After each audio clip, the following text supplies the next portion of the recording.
Okay, guys, so this is food webs. So food web, as you can see, is a lot more in depth than just a food chain. Okay, so I did the mangrove again, and I had to research some of this stuff because I wasn't sure what ate what and what was prey, what was predator. So you're gonna have to take a little bit of research with this. Okay, so I do have some books here. I don't have a ton, but um, I've got different rainforest, savanna, tundra, desert. So I've got a bunch of different books that you can read and use to look up food chains and food webs. They're going to be over there.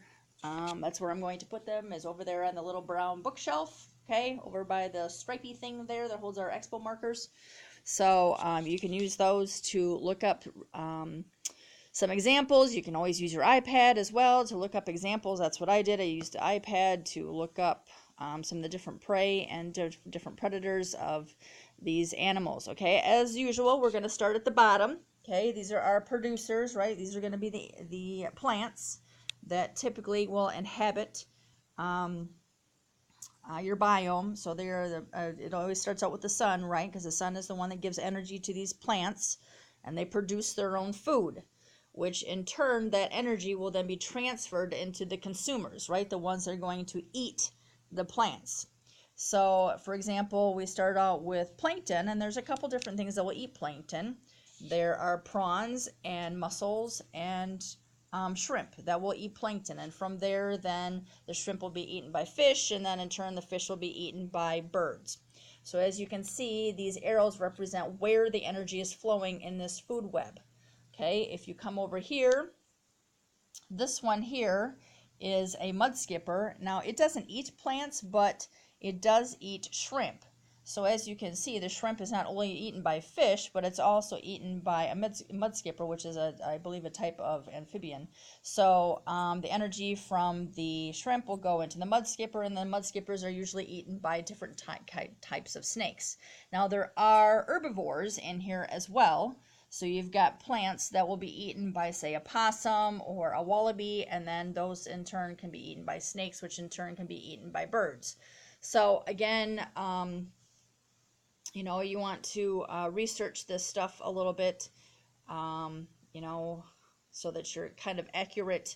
I know I don't want you to spend like all week on this. However, try and be as accurate as you can. Now, man is always included in these biomes. If you want to put man as the top of the food chain, you can do that. I have a number of different animals here.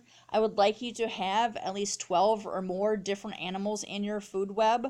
I have 1, 2, 3, 4, 5, 6, 7, 8, 9, 10, 11, 12, 13, 14, 15, 16, 17, 18, 19. I have 20.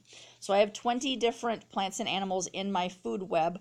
I would like you to have at least 12 or more. Make it as big as you can.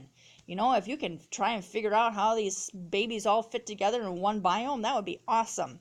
I still had cards left over. So, see how big you can go.